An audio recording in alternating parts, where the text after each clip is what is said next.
This event was created in response to an outpouring of interest from industry, civil society, and academia in participating in conversations about AI. This is a technology that will transform every aspect of the way that we work, live, and participate in society.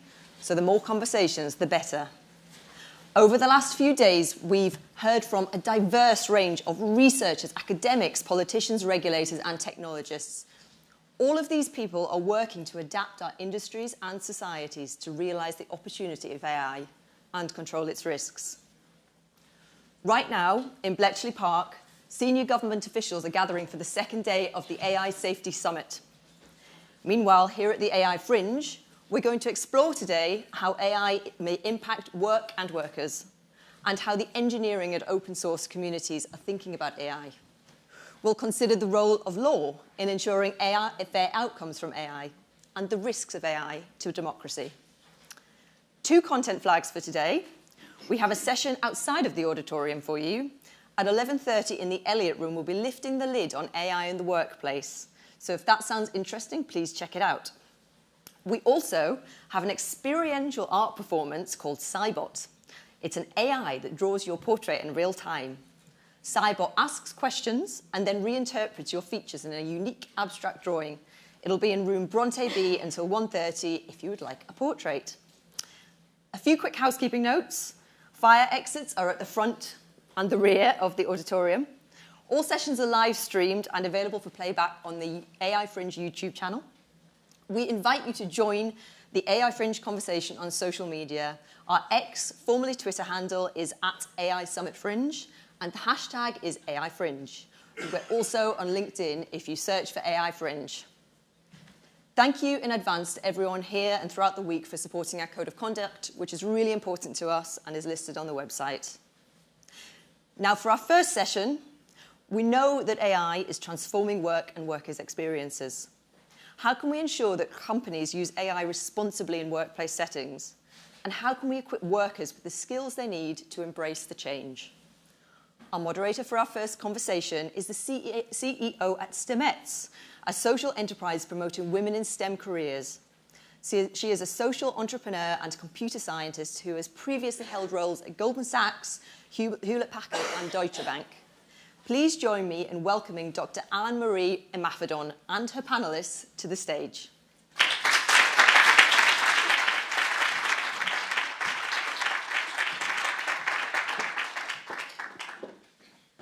Good morning, everyone. Thanks for having us.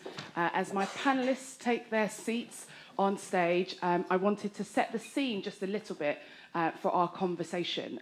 So we called it the Bridgerton of AI yesterday at the conference, what's going on over in Bletchley. And we, at the Institute for the Future of Work, of which I'm a trustee, grouped a load of folks together, actually in the Shard.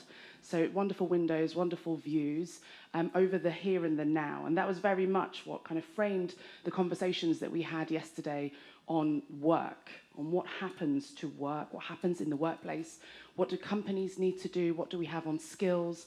We had some sessions on creative industries, on healthcare, and really took a good deep dive, actually, with folks across civil society, policymakers, a couple of corporates. We're at Warwick Business School as well, so academics in the room. And so what we thought we'd do is bring you some of those highlights, replay. These are the best bits. These are the best folks that we had on stage yesterday. Don't tell the others that I said that. And what I'm going to do is ask each of them to introduce themselves, probably with a question to kind of set out their stall of what we covered yesterday, and then questions only because of time rather than inputs, if we can. I'll then go out into the audience and I think with raising hands, traditional, no Slido or AI helping us with questions today. So to my left, we have Gina Neff, who is Executive Director at the Minderoo Centre for Technology and Democracy at the University of Cambridge, and also from Responsible AI UK. You made an announcement yesterday, Gina. I did indeed. So good morning, everyone.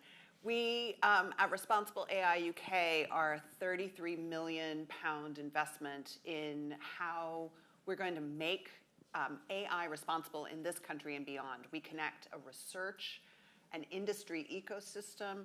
We've just announced our first grants. We were spun up in June at London Tech Week And just this week, we've announced the first 9 of our grants, giving out almost £2 million. The announcement we made yesterday is that we're convening a series of working groups around really big problems that we have. And one of the problems that we're going to work on is future of work.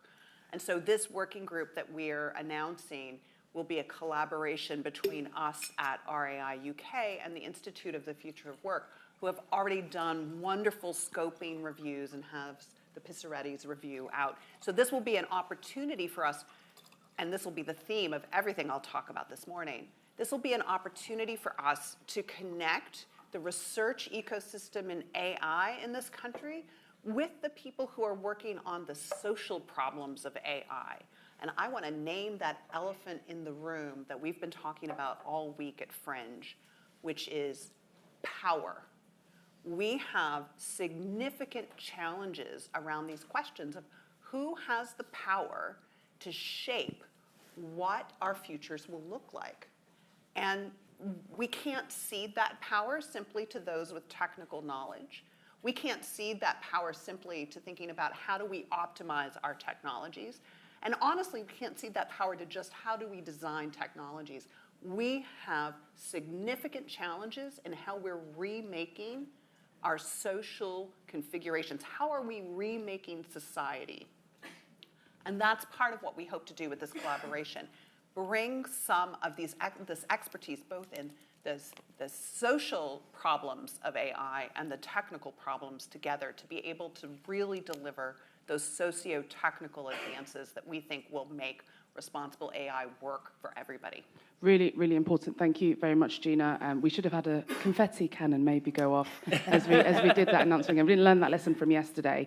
You're talking about social, you're talking about technical. Yesterday we were talking also about the fact that this isn't a new conversation, and so much of this has been talked about, has been mused on by all manner of different folks. So I want to bring in Wong, who is Head of Insight and Futures at CIPD, which we learned yesterday does not stand for the Chartered Institute of Personal Development, but of Personnel and Development. That's right. But Wilson, from where you're sat, what did you bring? We spoke about skills yesterday. So what can we learn from across the HR profession, actually, on this new fourth industrial revolution that we're rolling into? Okay, thank you.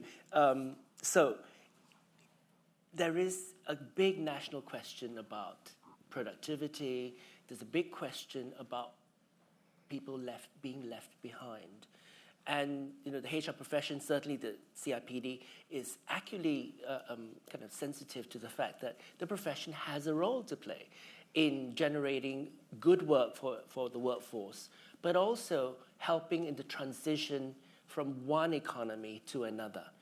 And there are a lot of challenges, as we found out yesterday, in the UK in particular, because we don't have the institutional systems to make that transition. I spoke with someone yesterday about what word I should use, instead of human flourishing, but looking at human flourishing in a much broader sense. And she suggested I use the word eco-social flourishing. We are part of a system that needs to flourish, but technology is changing the dynamics of that, of what that means. And in terms of skills, that's one of the key things that will keep us moving in this new world. So. Exactly, and I think there is that idea of a system and a cycle, and we did touch on it yesterday, and I'm sure we will, if we've got time in the panel this morning, it's about the leaders and the skills that they have. That's right. But also it's not just about us defining the skills that folks will need, but asking them and having them be a part of that co-creation process of what skills do you want to develop, what skills do you want to explore. I want to bring in Rebecca Thomas now, who's work lead at the Equality and Human Rights Commission. Lots of chatter, actually, about who is in the room, who is valued in the room, this definition of humanity, if we're going to scale back onto that cycle. What were your key takeaways? What were the big things that you brought to the table yesterday? Well, First off, hello and thanks. And I hope you can all hear me because I've got laryngitis, so I will do my best.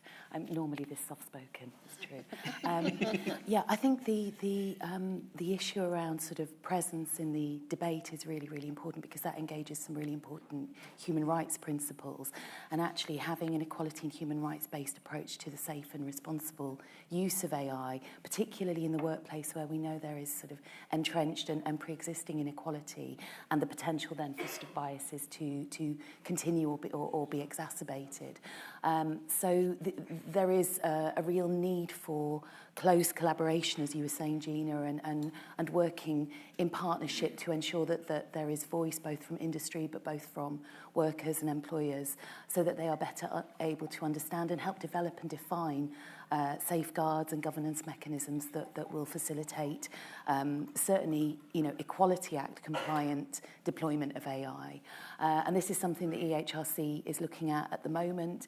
We have a particular opportunity through the Public Sector Equality Duty and Equality Act, which places a positive obligation on public bodies to take steps to have due regard to the need to advance equality of opportunity and eliminate unlawful discrimination, harassment. And that is a sort of a very helpful overarching framework. And we've produced guidance that will support those delivering public services to fully understand or to question and take steps to address any negative or unintended consequences through the use of AI in the delivery of public service. One of the challenges we've got, and I think this then sort of creates a big challenge more generally in terms of governance and safeguards, is the fact that there is no sort of equivalent positive obligation on the private sector. And we also know that the private sector is less likely to be unionised, so you're less likely to have the worker voice stemming through. So I think it's really important for us to think collectively about how do we facilitate a conversation and engage in a truly democratic fashion that enables full participation and full realisation of the challenges and the aspirations as well of workers and employers in Britain. Which I think is a fantastic segue to Abby. But before I do that, I wanted to repeat, actually, given some of the events that we had over the weekend, that idea of that the public sector has a duty for equality. And I think it's something that maybe, I know definitely hasn't necessarily been in the room, but hasn't actually come out in the actions of lots of what we're seeing in the academic space this week. Some of you will know what I'm talking about, others won't, but that's fine. Abby, the Institute for the Future of Work, this is where we come in, convening, bringing folks together like we did yesterday, like we've been doing since inception. You are our Director of Praxis, there we go, got it on the slide, at our Institute for the Future of Work. There's lots that we have been doing. Do you maybe want to share maybe the latest kind of iteration on the future of work now? Sure. Well, I suppose to touch on maybe two things that are significant that came out from the conversation yesterday and some of the recent work we've done at the Institute. The first is the fact that, as Gina mentioned, these kind of questions around what's happening in practice, they're socio-technical. And to just sort of explain what that means in the context of workplace deployment, I'll touch on the findings of a recent survey by Professor James Hayton as part of the PISA Readers Review. So James surveyed a representative sample of UK firms, including SMEs, to kind of investigate what the practices were of adoption that were going on in practice. And he found that 79% of organisations were adopting AI to automate tasks. That's not entire jobs, but that's tasks.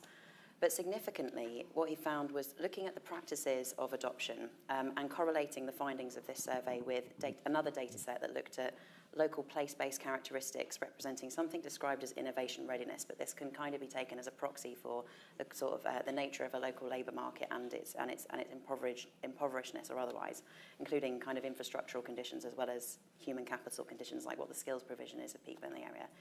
He found that in localities that have a lower innovation readiness, employers are more likely to adopt technology in a way that either deletes roles or erodes their quality or skills demand. Now, what that means is that place is a factor that's shaping the kind of socio-technical decisions that are being made in firms. And one of the first takeaways from me for that is that we really need to think about how we link these questions about regulation and or shaping and steering the future of work to a place-based and community lens, because these things are interacting, also to prevent the potential vicious cycle of further decline and increasing regional inequalities. So we've got that kind of place-based dimension, but then also something that I think has clearly come out of the Pissarides review is that we need to have a broader conception of what automation is than the one that's currently circulating.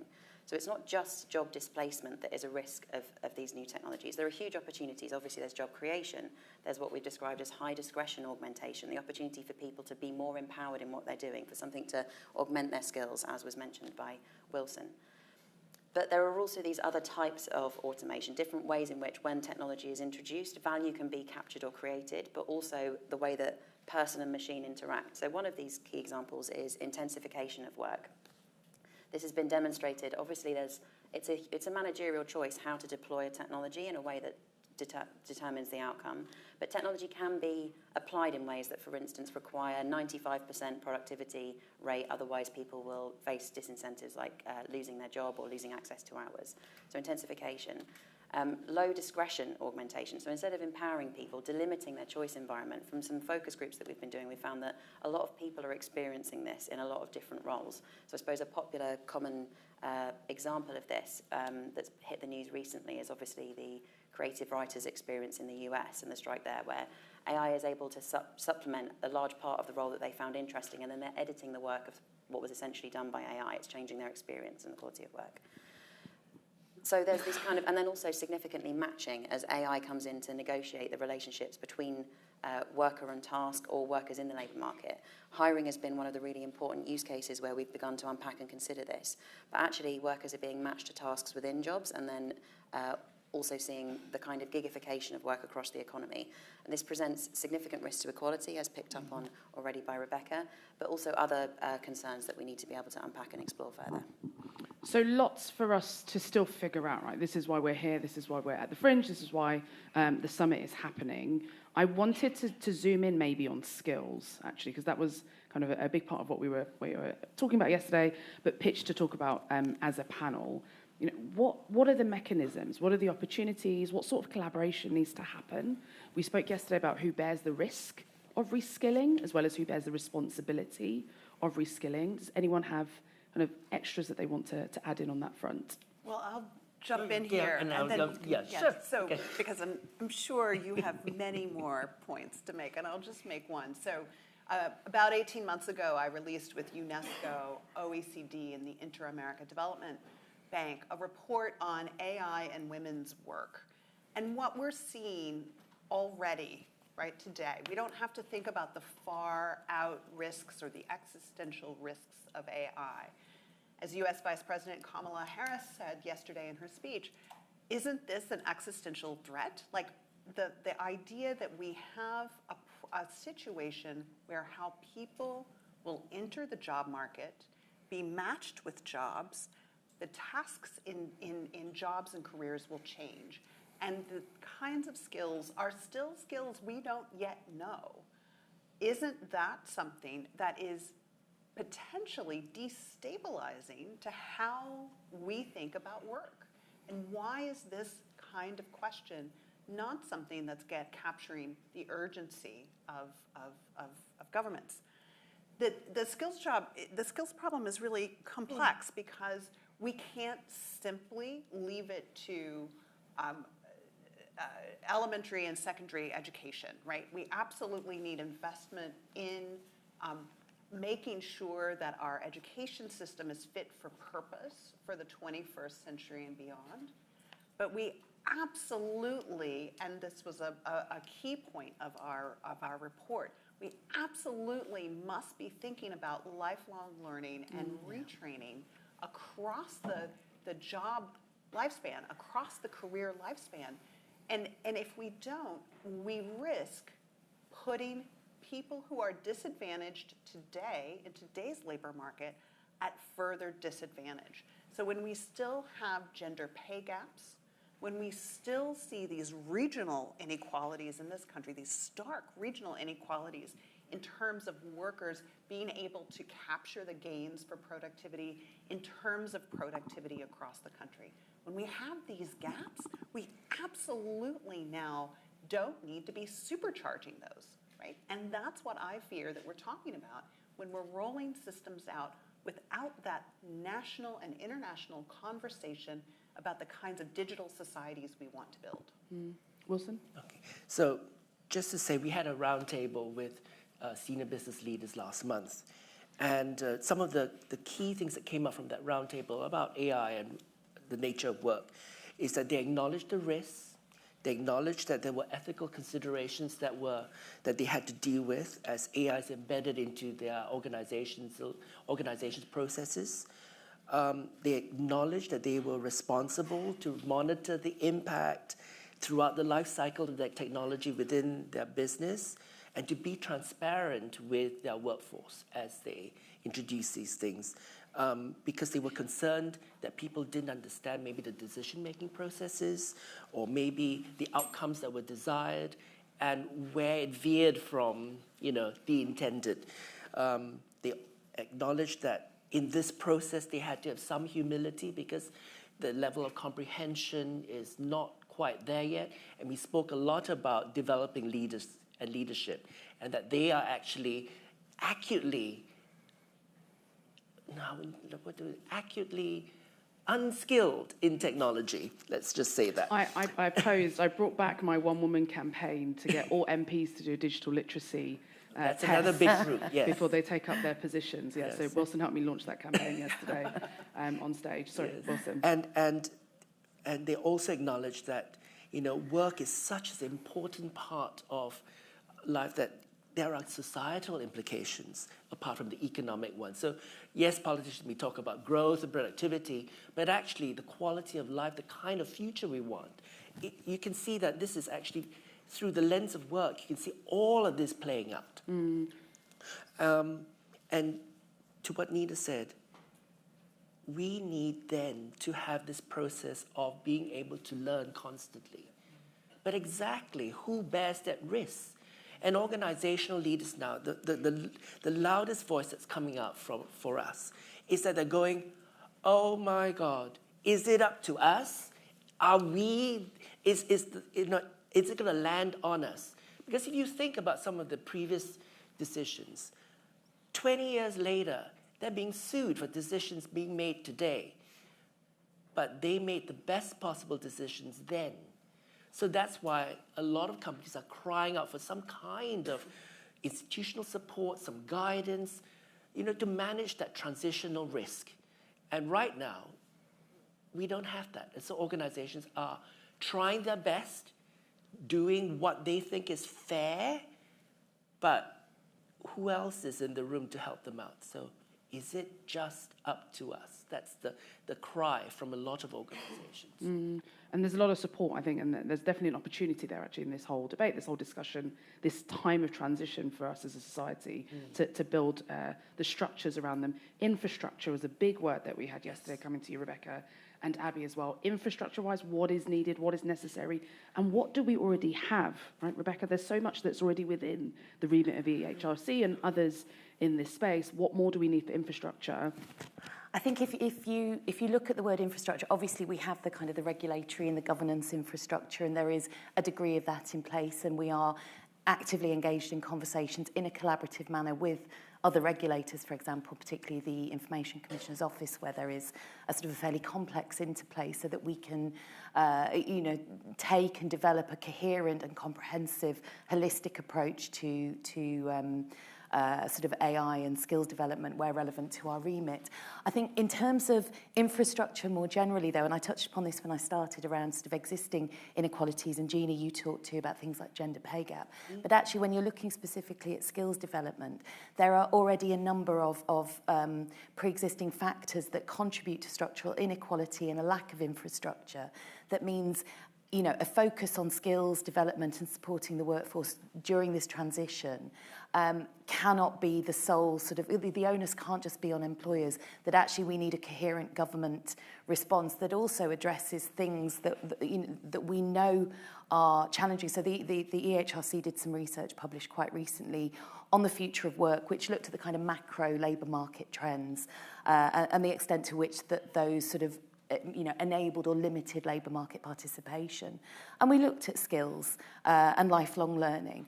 And actually there are very clear sort of impacts on people with protected characteristics, particularly older workers, particularly women who either deemed as not wanting skills development and acquisition, not interested in lifelong learning, or they're at a point in their career that they're going to retire soon. And I think we need to read this across in terms of what's happening more broadly in the labour market, certainly post-pandemic, where what we're seeing is an increasingly less active older population, but also in increasing levels of ill health and disability, which also limits people's ability to participate. And so all of these sort of complex issues, childcare, limiting women's ability to participate, all of these infrastructure issues need to be considered and addressed too. And that's why we need sort of that coherent government strategy, as well as the focus on skills and lifelong learning. Awesome. Now, Abby, infrastructure-wise, we spoke about trains quite a lot yesterday. You mentioned place in your kind of opening.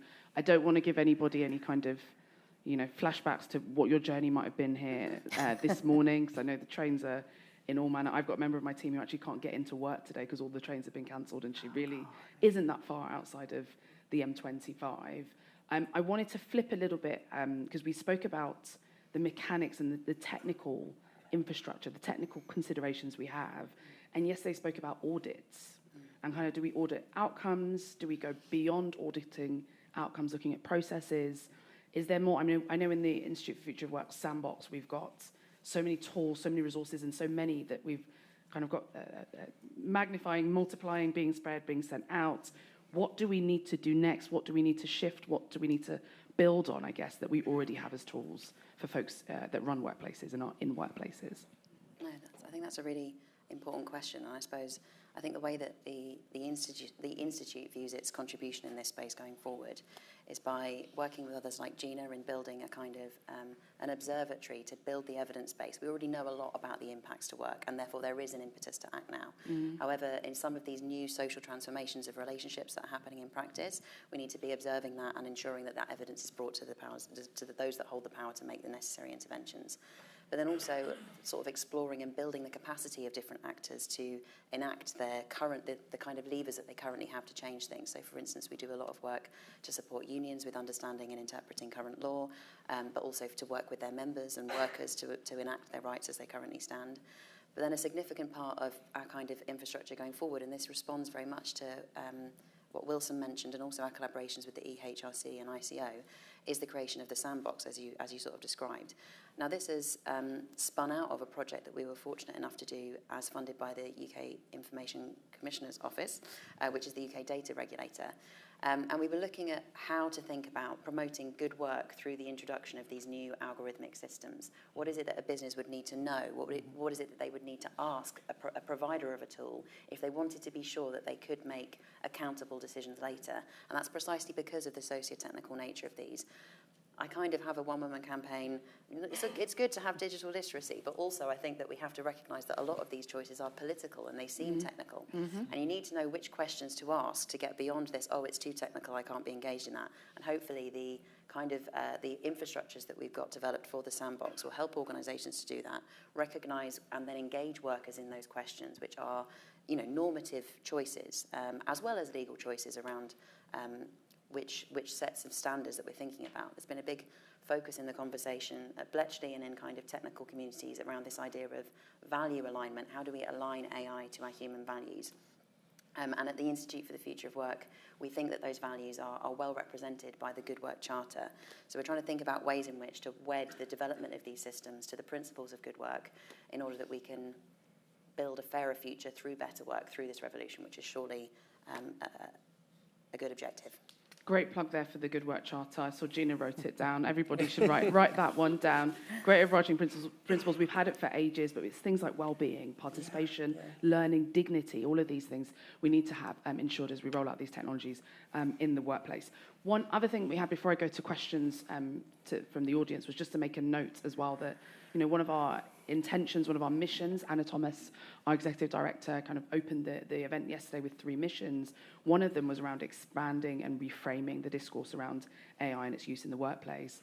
And I think if there's any positive at all, actually, Abby, building on what you've just said, it's that as I'm a classically trained computer scientist, and the idea that anything that we were ever building was anything more than deterministic was not something that was part of my training. And I think this has been a really good time for that reckoning of there are social, there are moral, there are political, there are ethical implications of what we're designing. And I really am hoping in the next generations that that's something that's baked in from the beginning. But as we've said, that social and technical we can see as equal and both important for what happens next. Where again, the organisation I run, Stemettes, it's been STEM, and now we're bringing in STEAM, and so many folks are like, what? Arts and design? And I'm like, yeah, we have to have that expression and understanding in order for this technology to do what it needs to do. So, questions from the audience. The raising of a hand, we've got one here, and the microphone, folks will bring it to you. Please a question, please a swift question as well, so we can have some good time. It was just here. Yeah, thank you.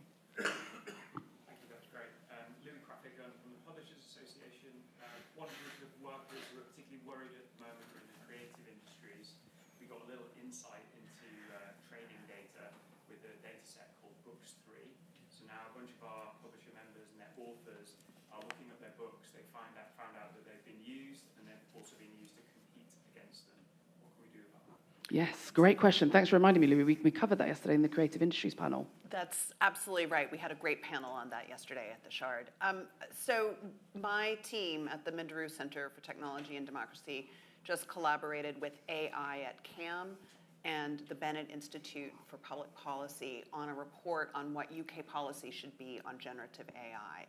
And this is both a worker issue, but it's also a company issue, because these models, the intellectual property risks are not clear in these models. And if we know what those risks, if we're getting a hint of what those risks are now, imagine in 10 years' time what this will mean. So if we truly want to build on foundation models, if we want to spark innovation from small and medium enterprises in this country who will be making applications on the top of some of these large language models, those companies have to have assurances before they start their own development and design process that they're not going to get sued later for these intellectual property decisions that foundation model builders made.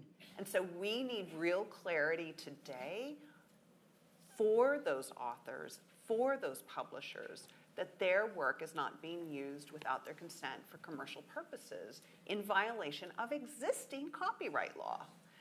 Secondly, we talk about that in the thing, and if I can just make one more plug, right?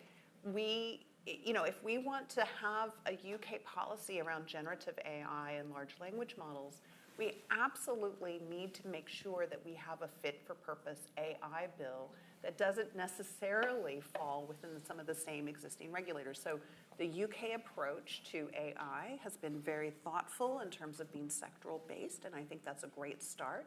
But we're going to have emerging issues and core capabilities of the regulators that we're going to need to beef up, and that needs to be addressed because these issues are going to keep emerging.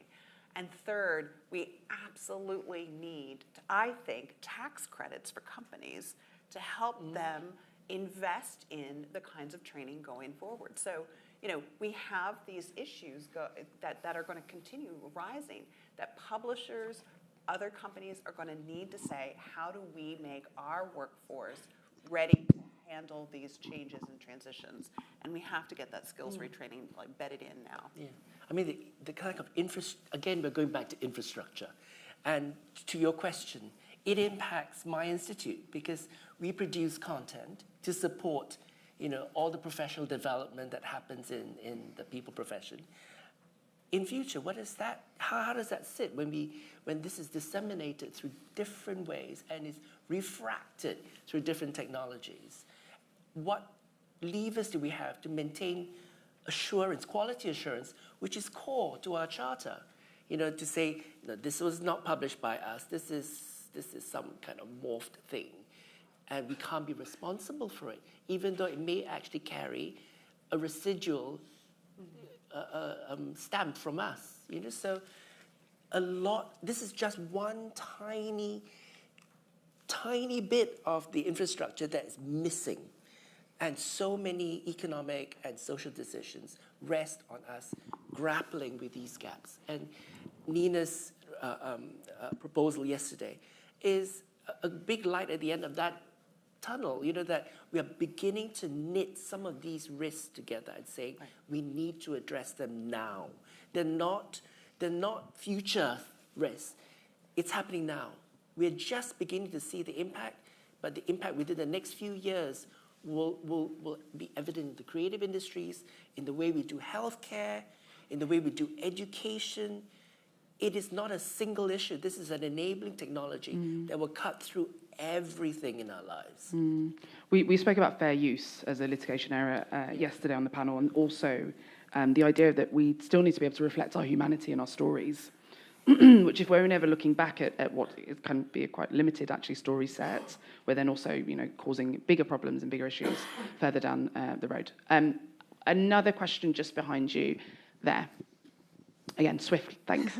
Hi, I'm Claire Wallace, the Barclay Partnership.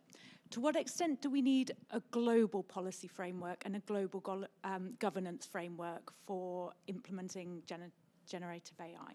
Great question. To what extent do we need it globally, global consideration? Well, very briefly, I think what is happening today at Bletchley is a good thing. So, let's call that out for what it is. We have the US and China officially sitting down together with 26 other countries, including the UK, in a moment of geopolitical tension and crisis, where there's been an assumption of bad acting on both sides, that we're having an official set of talks around what the emerging risks of AI might be. That's important.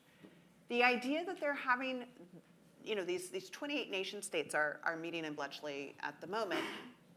They're meeting with some other entities, right? They're meeting with companies. And for me as a social scientist, I find this a little strange, right? We're bringing companies into the room as pseudo-nation states. Let's call it out, because they have the compute power. And they're essentially, many of those companies are saying, trust us. They have spun up their own frontier model foundation. They are circling their wagons, so to speak, in order to both say, this is so complicated, none of you can understand it, and it's so complicated, we are the only ones that can present the solutions. So I do think that there's work to be done. There are more voices that need to be in that conversation. Now, when it comes to jobs, that's always going to be a national and bilateral conversation. You're not going to get alignment. AI regulation is one field separated by a common language. What we say in the UK, what they say in the US, what they say in China, the same word means very different things in this space. So the idea that we would have this conversation about jobs at Bletchley, that's probably not the right venue for that. So we need both. We need to expand the conversation on what kinds of international alignment we are going to have around these transformations that all societies are going to face. And we need to bring that back into our countries and to our localities, to our regions, to our companies, to our unions, and have those conversations there too. A final question. Oh, if you can get across to there, thank you very much. And again, swift there. Thanks. Thank you. Sarah Hunter. I'd just like to know, over, every time an industry has evolved or been changed by technology, we talk about skills retraining. What tangible data have we got that skills retraining has worked? Any country, any company, what examples has the panel got? Panel.